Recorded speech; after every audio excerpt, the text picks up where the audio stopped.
Hi everyone, welcome to the Lipstick Gang. I'm here with another episode, another guest. I'm super excited. Today I have the amazing Millie Ginnett joining us on the podcast. Millie is she lives in South London. We connected through a mutual friend because Millie actually started an amazing philanthropic initiative during lockdown in 2020, and I thought it would be wonderful to have her on the podcast today. So Millie, hi, how's it going? How are you doing? Hi, good. Thank you very much. All Thank you things so considered. much. Oh, I know. It's been a crazy 12 months, I think, for Yeah, everyone. Thank you so much for joining the podcast today as a guest. So you started this book swap initiative in 2020, and hence why you're here today to talk about it. So tell me a little bit first about you. Tell me a bit about your background, where you're from, who are you?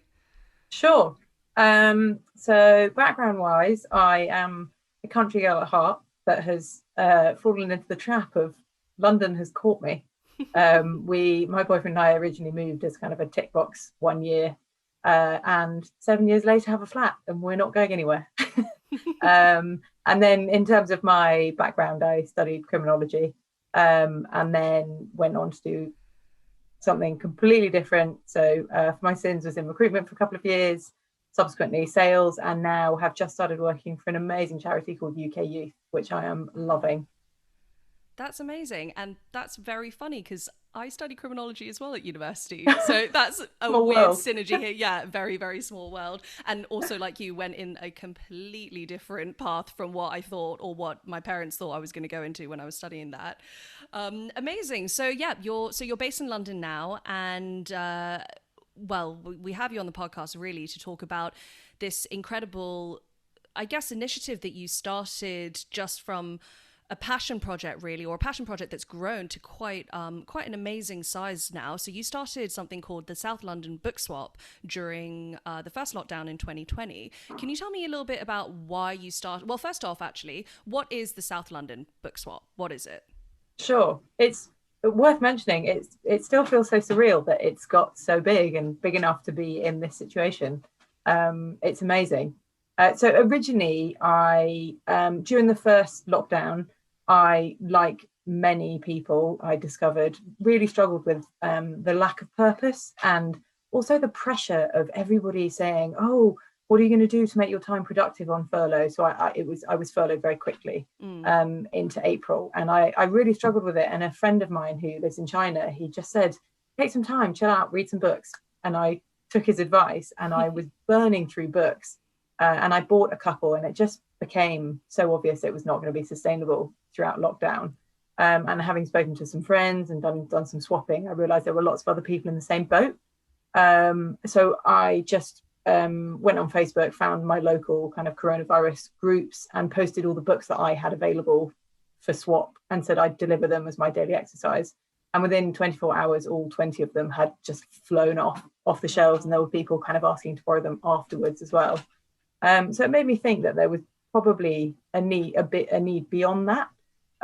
So I, on a whim, set up what I called ambitiously the South London Book Swap. And I asked kind of everybody in the local area. I sent messages out asking for donations, and within 48 hours, I think I'd collected around 300 books. Wow. Yeah, and then I kind of categorized them all into different genres, and then re-advertised them on the group, and it just grew from there. That's amazing. Wait, so you had over 300 books in your flat in London? Oh, wait, it got. I've got some pictures of my whole spare room became a library. It was absolutely outrageous. My boyfriend was concerned he was never going to get the spare room back for a while. Uh, that's amazing, and that's incredible. I think it's really interesting to look into a lot of these different activities and different things that people were doing. And I think furlough was it was obviously a really worrying time for a lot of people, I think, in that sort of scenario, because there's so much unknown, there's so much uncertainty. I think COVID in and of itself has created so much uncertainty, certainly towards the beginning, I guess, when a lot of people couldn't find their feet and they weren't really sure, and we weren't really sure what was going to happen, that a lot of things really grew out of this. I know, obviously, you know, for parents that were homeschooling, there were so many resources that were suddenly made available to them.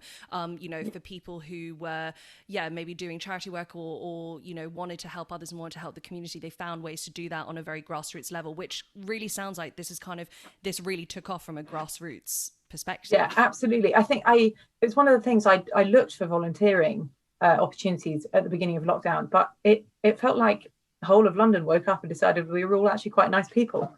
And everyone wanted to help. So I really struggled to find anything good to do, and then obviously stumbled across this, which happened genuinely really organically, but did grow into something that turned out to be amazing. And I mean, the group grew to, it's got over 800 members now. And this is on across Facebook. The whole, across the whole of South London. And just the amount of people who I had messages from saying, you know, it's been amazing. It's the first time I felt like part of a community.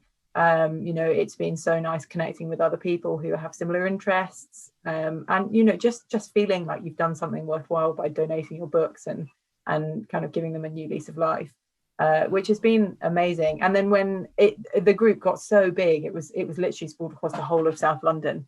So I was racking out some serious miles on my bike delivering and collecting. And so then when the second lockdown was announced, I decided that because it had got geographically so big, it made sense to then create smaller subgroups.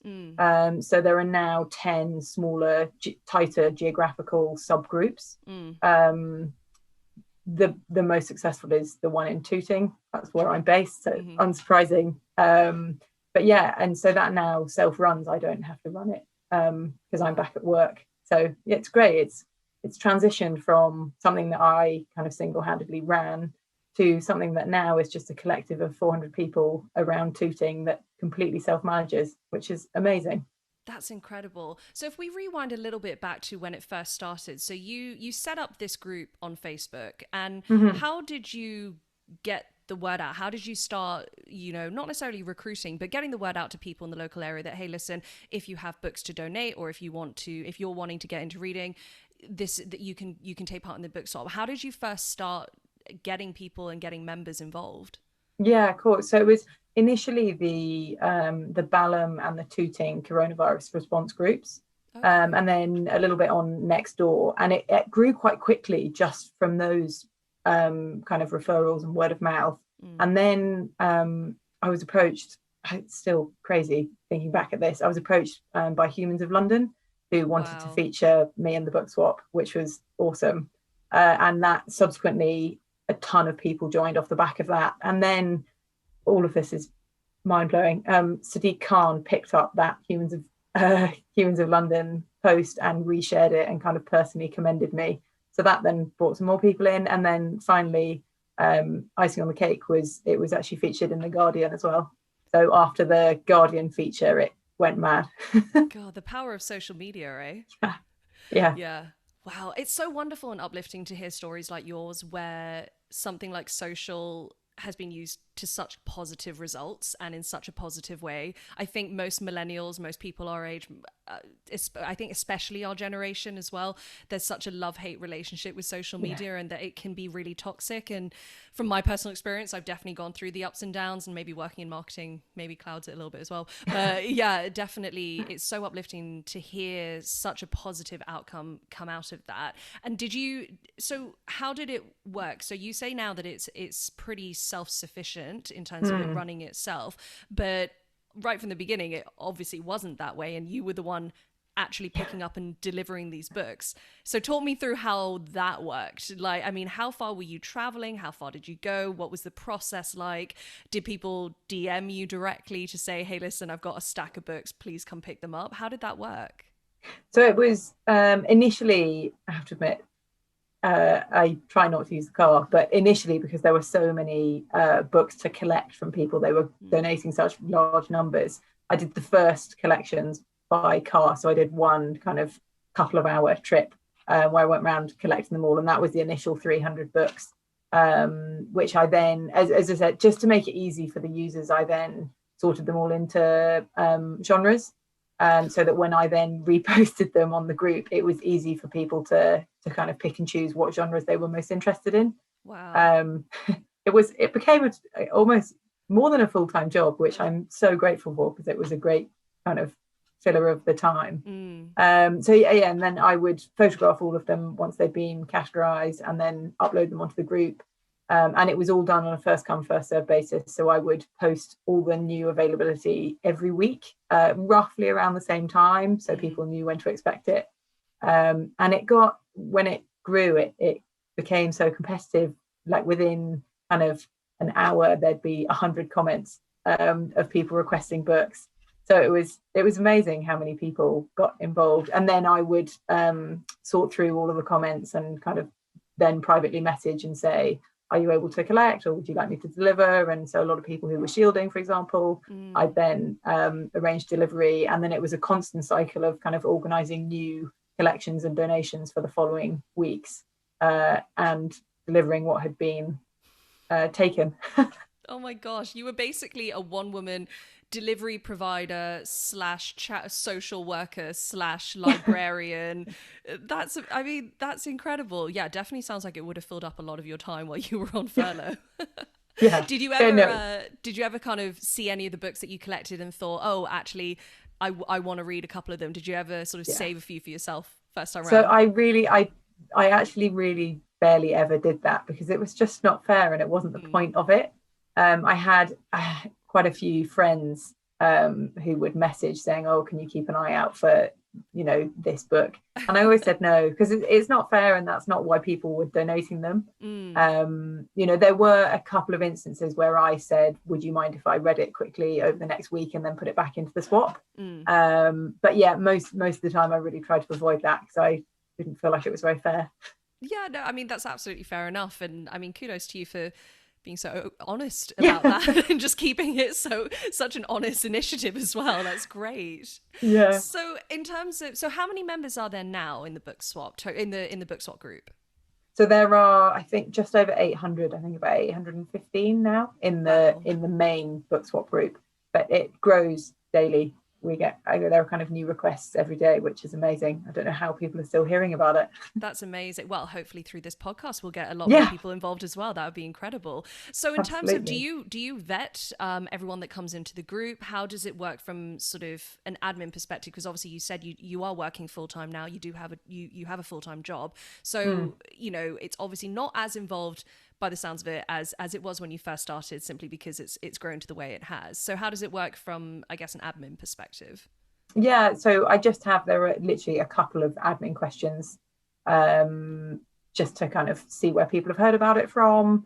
And then it's just a case of, I do approve all of the posts, just because one thing I feel really strongly about is keeping it specifically to only posts either advertising books or requesting books.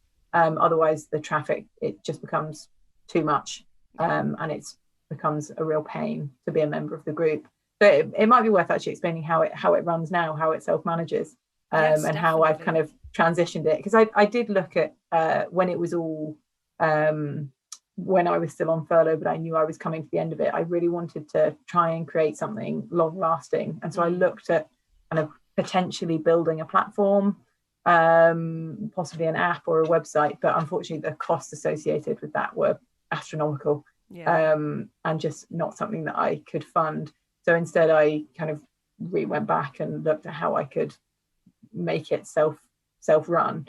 So now it is literally just a case of people post the books that they have available, and they kind of give their vague location, and then somebody else will request it, and then often you get kind of queues of people, so that all the books get shared around. Wow, that's amazing that so many people have gotten into reading in furlough or during lockdown. That's incredible. I think that it's been such a huge awakening for everyone of looking into what everyone says. I completed Netflix, right? That's the running joke, or that's the meme from 2020 was, I completed Netflix and literally watched everything that was on there. The people actually started doing different projects, different activities, different hobbies, and reading is one that is, like you said, and I think this is so interesting, the start of this whole project for you was because you took up reading, or not took up reading, but you started reading a lot more in your spare time, and the cost implications of buying books new, and probably also a bit of an environmental thing as well, right? Because, you know, there's a whole thing about sustainability, and, you know, I've done an episode with a guest that was talking about upcycling fashion and how to live a bit more sustainably. So that did that play a big angle for you as well? Yeah, absolutely. I think I always, it's a bit of a moral dilemma, because I know I should get a Kindle, but I love the romance of holding a book. So yeah, any swapping that can be done. Sorry to any publishers listening. You know, I'm really big on that. I think once somebody's invested in that book, it's really nice for it then to be shared, because once you've read a book, unless it's a sentimental one, or you know, it's particularly valuable to you personally, it's nice to then pass that on. So yeah, I think that's a big thing, and I think that's why a lot of the people in the group really like it as well, particularly the swap element. So if somebody's got a book and they'll say, oh, I'm looking for this one in exchange, really nice. It's a win for everybody involved. So yeah, that definitely plays a part. Yeah, because I remember reading an article, I think it was The Guardian, that you did, where you were talking about during that first lockdown, when you were getting through these books, you weren't able to offload them the normal way where someone might donate it to a charity shop, because all these shops were closed at the time. Hence why you created this. So do you still, I mean, not right now because we're still in lockdown, however, or in a new lockdown, however, do you normally shop sort of secondhand? Do you try to go to charity shops and buy books there? Yeah, very much so. I also quite like, it's a fun experience to go and kind of sift through. I feel like if you're, well, for me anyway, I can't speak on behalf of everybody, but if I'm going book shopping, I know it's not going to be a quick, speedy walk in, walk out. It's part of the fun of it. Unless, I guess, you have something really specific in mind, and then you're just going to go straight there and straight back out again. Yeah. There's something to be said about the smell of a charity shop. It's definitely not for everyone, but if you're not in that sounds horrible, but in the way, especially books, old books, and the tactile nature of it, I definitely agree with you that there's such a romantic sort of feeling that you get from reading and feeling a book as well. And I guess with this book swap and something, so I obviously have joined the book swap. I have not swapped any books yet. However, I am compiling some in the house that might need a happy new home soon. However, I love the posts that I see coming through. A lot of people will also attach a personal story as to, I really enjoyed this because of X, Y, and Z. And a lot of these books are almost coming with a personal recommendation as to why they feel the need to pass it on, which I almost feel is quite sweet, because a lot of people might think this might just be an opportunity for people to offload junk in the house. But it is quite, people are really invested in the stories. Very much so. And I think that's one thing that I was so surprised, because there was an element of concern that was going to happen.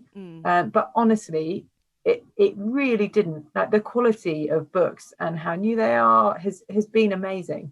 There really hasn't been any of that. So yeah, it's been great. It's also talking about kind of reviews and recommendations when people post. There's now subsequently a sister group to the book swap called the South London Book Club. So yeah, two members of the book swap, the original book swap, approached me and said, you know, have you thought about setting up a book club? Would be really interested. And so I connected those two together, and now the three of us run a South London book club, which is great. So how does the book club work then? So initially we had how many? I think we've had three face-to-face meetups that we've managed to do socially distanced, either in a pub garden or on the common. But essentially we put out a poll of books that people can choose from. So we essentially wanted to make it really flexible. So first of all, we wanted it to represent what people actually wanted to read, not just dictate.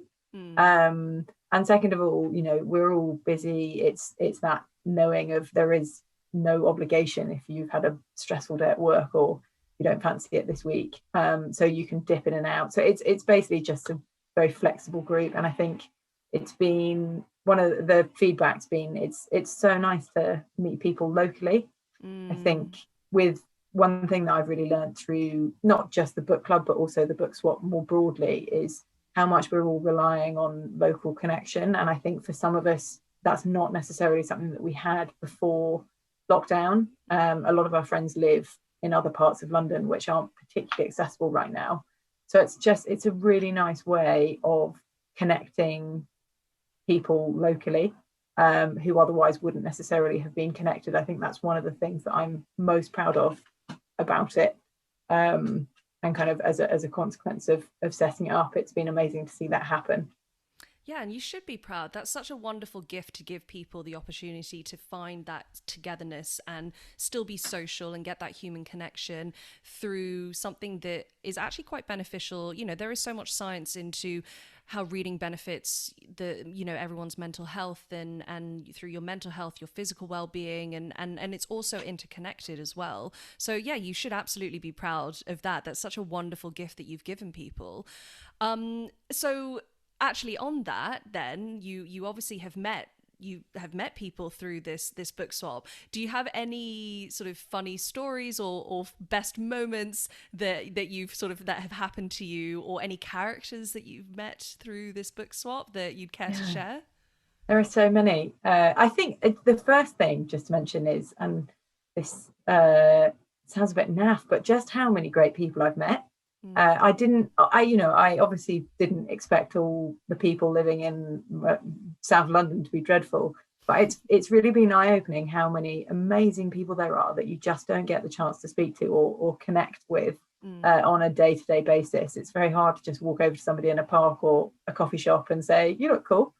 What's your story?" So I think that as a starting point, just such a diverse range of amazing people. But I think a couple that jump out were, I had it was a very wholesome exchange. One lady, in fact a couple, gave me baked goods in response in return for books, which was amazing.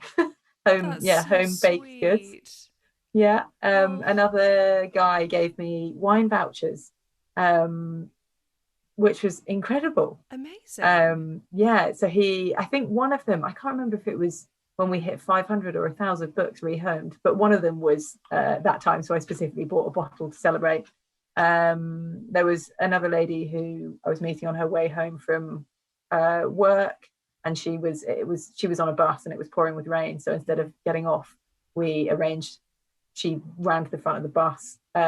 We did the book exchange, and then the bus continued. The driver was very amused. Oh my goodness. Did the driver stop to wait for you? Oh my gosh, how wonderful. He was great. That? Yeah. Oh, that's amazing. Yeah. Wow, that's an incredible, that's so amazing, because it really is those stories where you meet those people where you never, or those chance encounters that you never would have had otherwise.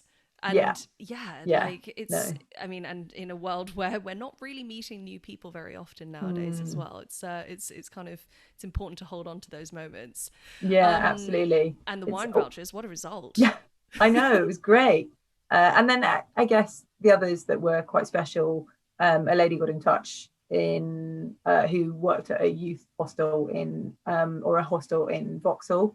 And so we did 2 donations there, which was amazing. And then also a portion of books went to a charity called Refuge. Oh, yes. Which was, so it was great to be able to, I think, and a lot went to Oxfam Charity Bookshop once that reopened, because I know a lot of the members love supporting charities and it was really important to them. So as soon as we could, I felt really strongly that was something we wanted to give back as well, so made sure that happened. Yeah, that's wonderful that you're still able to support those organizations that obviously during lockdown they also would have been really suffering as well, in terms of being able to raise proceeds through the charity shops as well. So that's great that you're still supporting them, and just making that environmental impact as well is fantastic. So did you see, circling back to the books, because I'm really fascinated to know, did you see any trends throughout, I guess, since the start of it, certain times when a certain author might be really popular and there's loads of his or her books or their books out on the swap, or certain genres? Did you see any trends in the book swap? I know it's a broad a broad genre, but fiction was definitely fiction, and also actually business and kind of any well-being books were really popular. I think people were really big on taking care of their mental health. Obviously not the business side, the well-being books.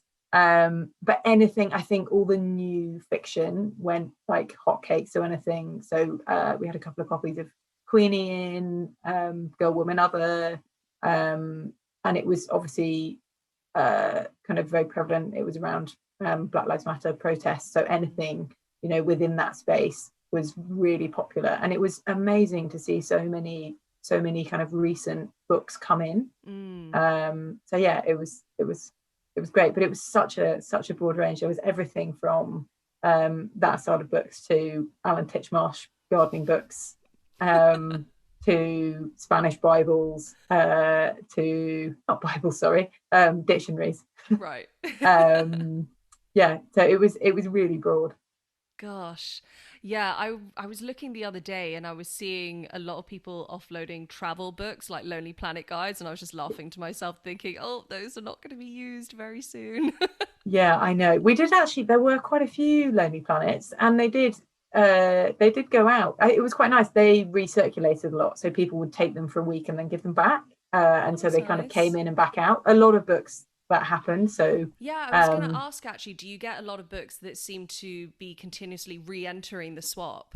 yeah, very much so, which is amazing because that's the whole point of it, really. It's not, there's no obligation to reswap. If you want to keep a book, of course you're welcome to keep a book. But it's really nice to have that reswap element. So actually, one of the amazing people that I did meet through the swap is a local author called Ezua, and she has written her debut novel called The Space Between Black and White, and it's incredible. It was I want to get this right. It was a 20 and 20 Jacaranda nomination, which was Black Writing British Voices. Wow. And so she specifically donated a copy to the South London Book Swap, the Tooting branch, which is incredible. And it's a signed copy, and it's specifically to be reswapped. So that's not to be kept. It's and so we have a long list of people, and I think it's on the 5th person now. So it comes in and goes back out. Wow, that's incredible. And how did you get connected with her? Was it just through social media, or had she seen it online? Yeah, so there've been a couple of instances of authors reaching out, and all of them I think have just heard about it word of mouth. That's incredible. Yeah, Again, the power of the internet. yeah. Doing good online. I'm all about this. This is great. So what about you yourself then? Have you always been a big reader? So no is the short answer. So I'm really quite severely dyslexic. Oh So wow. reading is not necessarily something that comes that naturally or comes that easily to me. So I tend to, it's why I've never been a member of any book clubs or anything. I've always wanted to, but I'm quite a slow reader. Until recently, I think lockdown out, I found my stride. And funny enough, it's so funny. I always use the term bookie. I don't quite know what that means. But I think everybody expects me when they meet me to be really knowledgeable on books, and then they meet me and I'm not at all. I always think it's a bit anticlimactic. I was like, oh, it's just a normal person. So no, books have not played a huge part in my life until recently, and I think actually prior to the swap, I read, being honest, total trash. Like it was real escapism reading, but I now have branched out and read kind of more recent and about kind of topical things, which I'm really enjoying. So I'm grateful to the swap for that. God, that's great. So how often then do you actually find yourself seeing something that comes in on the book swap and you think, "Oh, I really want to read that as well. I'm going to put my name down, or, I'm going to get on the list." How often does that happen to you? All the time, which is tricky because I obviously approve the posts. So it's not fair if I then approve it and then bag it instantly. So I've only done it once since kind of moving it to a direct swap. And it's actually the book I'm reading at the moment. And yeah, I explained to the lady who donated it, and she said, I'm sure it's going to come back in. to the swap, so not a problem. I think most people will probably feel quite confident if you're the one that's saying, listen, do you mind if I read it? And Yeah. they're pretty confident you will return it back into Yeah. the swap. Like, of all people, they can be sure that you will. Yeah. Yeah. It's funny. I have some of my own personal books that I had my parents, I gave them in the summer to read. And I obviously can't get them back now because of lockdown, and I'm itching to get them on because they're all really popular ones. Frustrating. You have to get them to like send it up to you or something. Yeah. Maybe drive up and drop it on the doorstep. Yeah, like a Christmas present border exchange. Yeah, exactly. Yeah, nothing nefarious going on here. They're just books. Yeah. It's fine. So, okay, that's interesting then. So you're not a massive bookie by nature, not sort of at the beginning, but okay, so you obviously read a lot during lockdown, hence you started this. Do you have any favorite books that you read maybe last year or during this whole pandemic? Yeah, so one that instantly springs out is it's a book called Maybe You Should Talk to Somebody. And it's written by a therapist, and it's about her interaction with her own therapist and also her kind of journey with her clients. And it just really clicked, and I now subsequently am starting in February a level 2 counselling qualification with the potential scope at some point in the long distance kind of years down the line when I'm not working full time anymore, qualifying to go on. So that was quite a life-changing one for me. Wow, that's and I would really recommend it to anybody. It was fascinating. It's a really good mix of story and also theory. So yeah, so it's a piece of non-fiction then. Yes. Yeah.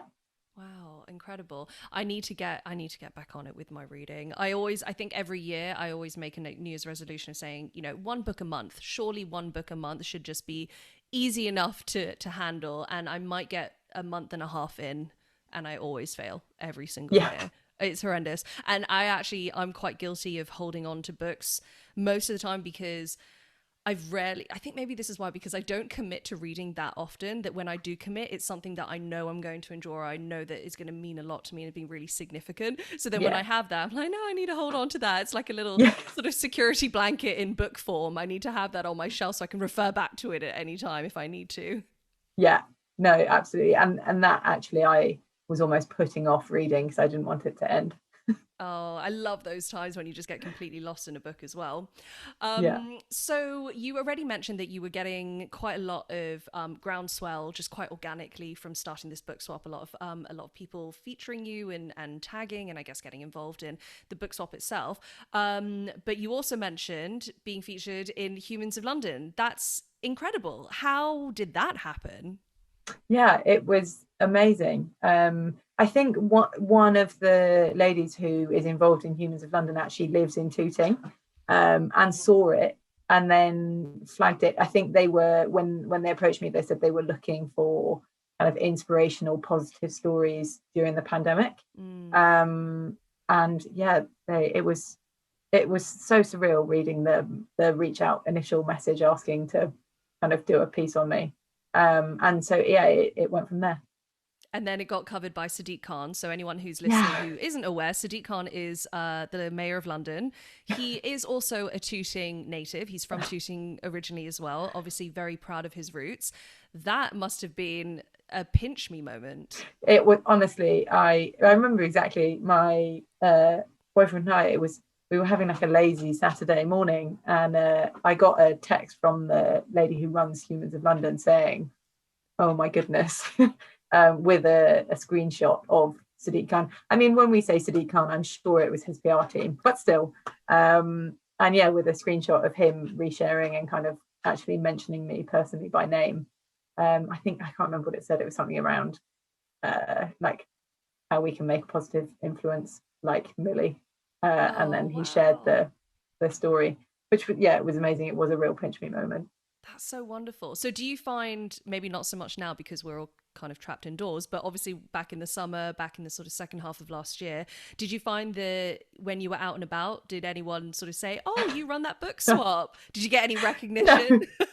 Definitely not. It was funny. My boyfriend would always take the mick that was going to happen, and it obviously never did. Really not that exciting. It is funny though, when I like through the book club, and kind of if I'm picking up a book or something, people will often say, "Oh, you're the Millie, the Millie who set it up," and I'm always like, "Oh, I never really know how to respond," because, like I said, I'm not particularly exciting when you meet me. So the pressure of being the Millie is quite intense. Oh, you're way too humble. You're way too humble. Definitely not. But yeah, there was one. It was very funny lady who was a regular kind of swapper early on in the summer. Came with her husband to collect a book, and he was like, "You honestly are like an extra housemate in our flat." Like there, apparently it was like a regular conversation that came up of which books they were gonna go for next week and what they were on the hunt for, which is quite nice. That's awesome. That's such a lovely story. Yeah. I bet though that did you ever have moments of going to either pick up a book or deliver a book, and you get there and you see the person, you're like, oh, I've seen you around, like I kind of recognize your face. I feel like I have that so actually we should probably also say I'm a Tooting resident as well, so I live in Tooting as well. We're kind of neighbors, never met. Obviously internet brings us together, positive social media, fantastic. But yeah, I quite often will just be around the neighborhood and you just see the similar sort of faces all the time. But like, I guess what you were saying before, it's back in the day, not back in the day, but in a normal circumstance, it's not like you would ever go up to the person and say, hi, I've seen you running around the common as well, or you walk your dogs. And we always make eye contact. We, let's be friendly neighbors. You never have that moment. Did you have those moments of sort of recognizing someone from the book swap?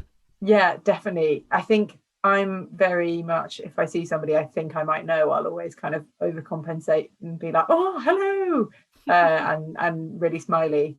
So I feel like there were probably a lot of people who were like, she was a bit much. But there also, it was a period, it was actually after The Guardian came out, and the swap just kind of took off and there was so much traction.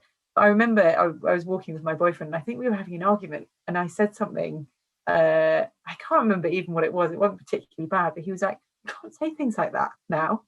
What if somebody hears you? Yeah, obviously as a joke. Now you can't say that. You're all about positivity. You're not allowed to have arguments in public, Millie. What are you thinking? So I was like constantly skipping around being this happy-go-lucky got to fill the persona. But no, it's kind of very much joking. It was definitely none of that happened. Oh gosh. Well, on the topic of Tooting, you and I, we were messaging obviously before recording this episode, and mutually connecting over our love of the area, and it's been a tough sort of 12 months for everyone, especially for small businesses. And I would love to sort of pick your brain about any local businesses or sort of reasons why you enjoy living in Tooting and the things that you love about the neighborhood. And I think, it'd be fantastic for us to kind of share that. And if anyone is in South London, anyone who is planning to visit South London, pop on by Tooting and maybe can show some of the local businesses some love. So do you have any sort of staunch favorites that you continue going back to, any local businesses that you really love? Yeah, honestly, I feel like we could have done the whole podcast on this. I am such a Tooting advocate, but no, I think a standout for me it's a cafe called Cut the Mustard, and it's the sourdough and the pastries are definitely some of the best in London. I'm going to state that claim. So they do sourdough. They do one called porridge, which is amazing. It's got kind of oats and seeds in it, and then they do a sesame one, which is exceptional, really, really good. Yes. And they've literally just opened a second on Franciscan Road, a second cafe. So they're amazing. And funny enough, actually connecting to that, there's if anybody is into fish, a fishmonger called Life of Fish, who started, the story is just incredible. I should be on their PR team. They're friends with, also crazy that I know all of this. I don't know them personally, I just know it from being a bit keen. They set up a stall. The guy who runs it used to be a fishmongers for Selfridges, I think it is, and is friends with the owner of Cut the Mustard, and set up a fish stall in the first lockdown outside, just a table outside Cut the Mustard. Oh, And it was wow. so popular that, anyway, long story short, they now own or rent a premises literally 2 doors down from Cut the Mustard. And it is genuinely the most incredible fresh fish that you could wish for. So everybody go and give it a try. Yes, I can fully endorse that as well. So yes, Life of Fish, they are, well, literally a 5-minute walk from where I'm based, and the queues outside that Yeah, fishmongers are amazing to see, especially during a pandemic. You know, yeah, people are really focusing on shopping local. People really want to know where their produce is coming from and supporting local businesses. And it's been so amazing to see this neighborhood really embrace that local business yeah, ethos, and it's just been so wonderful to see. But yes, their shellfish especially looks absolutely yeah, incredible every time I walk past, and it's the cutest store, yeah, like really beautifully done, aesthetically wonderful. Oh, yeah. amazing. It's Yeah. so well done, and they're just the nicest couple. So God, this is full creep mode. But Dave, who runs it, and his girlfriend they're great. God, if you guys watch this, I promise I'm not stalking you. Shout out But to that, and Dave. yeah, moving on to another recommendation to get my stalky ways away. Rose Marino as well, which is a small Italian restaurant just up on Trinity Road from Tooting Bec Station, is absolutely phenomenal. I love it. You're making me hungry though.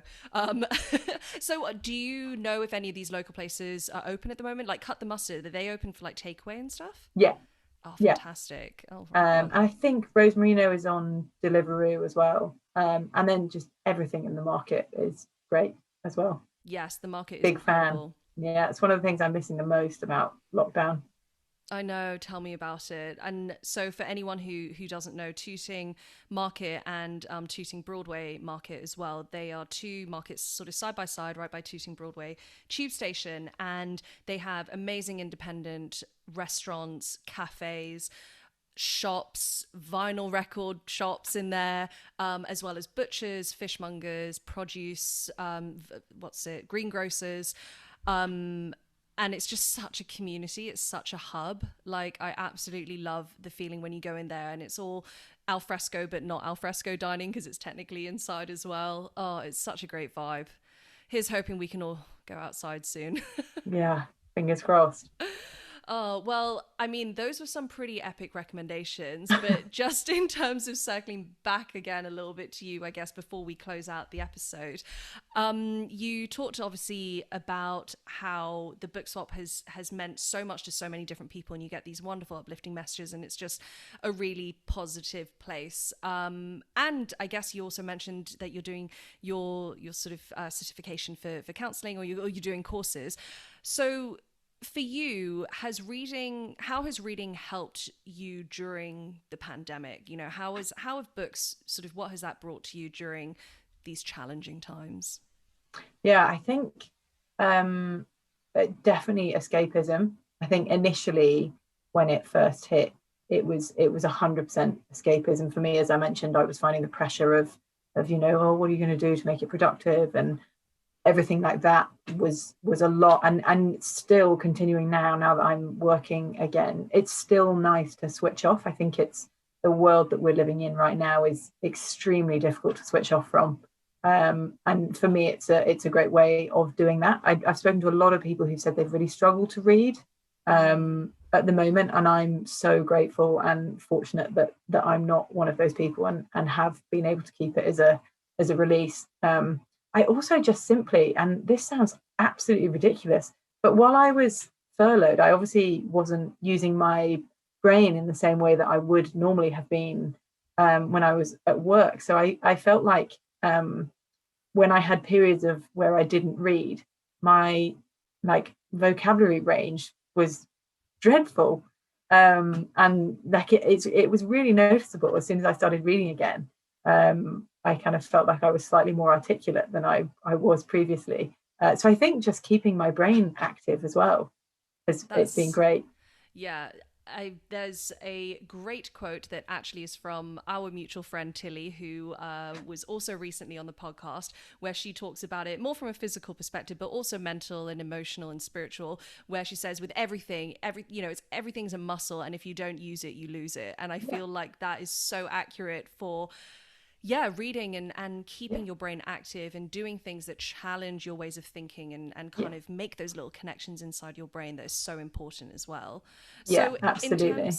in terms of for you yourself then, what do you do, I guess, other than reading, that helps you, I guess, stay balanced, stay positive, and keep your mental health and keep your brain synapses going during the pandemic? Sure. I normally, if you ask me any other time, I'd say exercise. As you can see, the bike behind me. Um, I've been injured for the last 3 months, which is not helping mental state at all, Oh but gosh. so frustrating. So at the moment, just walking and a lot of cooking. I love to cook. That was something that I did during furlough as well. It's nice, I think, when you're working from an office, you get home and it's kind of quick. You Mm. want, sustenance. Whereas because we're at home, I can pop and get ingredients at lunchtime and then start cooking quite early. So, and it's terrible to say, but it kills quite a lot of time if you do something elaborate as well. Definitely. Making everything from scratch is fantastic. You can just pop on like a podcast, maybe the Lipstick Gang, but you Yeah. can pop on, you could pop on something on Netflix or Audible, get an audiobook on, and suddenly, yeah, it's like a couple of hours gone, and then you have this amazing meal at the end of it. What's not to love? Yeah, no, absolutely. So yeah, cooking, I think cooking and sourcing local ingredients, supporting local businesses. But yeah, other than that, it would be exercise, but that's taking a back seat at the moment, Oh sadly. gosh. Oh well, I wish you a speedy recovery in your Thank you. injuries, and hopefully you'll be back on the bike and running and exercising in no time. Fingers crossed. So finally, before we wrap up, I'm really interested to know, the book swap has grown so tremendously in such a short period of time. It is now in a stage where it has these 10 subgroups, it has the main Facebook group, it has all these amazing members, it has a book club associated to it. All of this happened within 12 months. Where do you see it growing, or where would you like to see it grow to? What's your sort of dream for the book swap? I would love, and this is what I worked on a lot before going back to work. I would love it to become more of a platform. Like I mentioned, I looked into it, but kind of financially it wasn't viable because I think the real um, unique thing about it is because it is geographically tight groups now. It's not only a way to give secondhand books a new lease of life, it's also a way of connecting people locally and giving that sense of community. And it's a really nice way and an informal way to do that. Mm. So I would love, or I mean, whether or not this is feasible or will ever happen, I don't know. It may just continue on the trajectory that it's on at the moment and on the Facebook group, which is still amazing. But yeah, ideally, I would love for it to become a platform that can grow and that can maybe even be something that's rolled out on a national basis. Why not dream big? Absolutely, absolutely, definitely. And I love what you say about it being an informal way for people to make those connections, because I think maybe it's the world that we live in now, well, the world that we are in, that you always have to be a little bit cautious, maybe especially in the city. You're always a little bit Yeah, cautious about people's intentions, about who you're speaking to, whether they are there for nefarious reasons or for any kind of, or their own gains. And this is such a pure exchange, and I think that it allows people to not have to worry or be concerned about someone's intentions, because the yeah, intentions are shared, which is yeah, a really wonderful platform that I hope continues to grow. I really do. I think it's such a wonderful thing that you've done, that you're continuing to help it grow and to run it. And I really hope it continues to grow. I will definitely be taking part as well in swapping. I promise. I will collect a bunch of books that have meant something to me that I feel will give something to others as well. So you'll see my post on there soon. Oh, so if there are any listeners in Fiji, there is a sister swap in Fiji as well, which I'm so annoyed at myself. I didn't, when you asked me about amazing people that I've met, a lady called Sarah, who has set up the sister group in Fiji.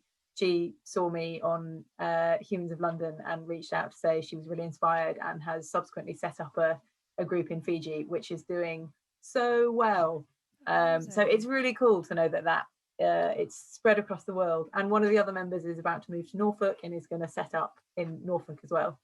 So that's so wonderful. Yeah. Great. Well, I mean, probably it's not necessarily going to help a carbon footprint perspective, but maybe this could go international. You know, people send gift packages and parcels, you know, like a sort of pen pal exchange. You could do like a book pal exchange internationally. That'd be incredible. Who knows? The sky's the limit, right? Yeah, absolutely. Cool. So if people want to join the book swap, where can they join? How can they get involved? Yeah, so if you literally just Google South London Book Swap, it comes up. And then if you join that group, you can then see all of the other subgroups. Or you can just Google, if you're based in Tooting, South London Book Swap Tooting, and it will come up. Amazing. And finally, I do ask all of my guests this, so be prepared. Obviously, we're called the Lipstick Gang. So do you have a particular favorite lipstick shade or lipstick color? I do. I don't know what the color is, but it's a NARS, and it's bright orange. Nice. It's I think if you asked any of my friends, they'd probably say it's what I wear mostly all the time. I don't generally wear a lot of makeup, but a strong lipstick is my go-to. You can't go wrong with a bold lip. Oh, amazing. Millie, thank you so much for joining me on the podcast today. It's been so wonderful speaking to you and learning all about the book swap. And for anyone listening, I highly encourage you to join, to get involved, hopefully maybe even be inspired to do something community-led in your own local area as well. So thank you, Millie, for joining today. No, thank you for having me. It's been great. Oh, amazing.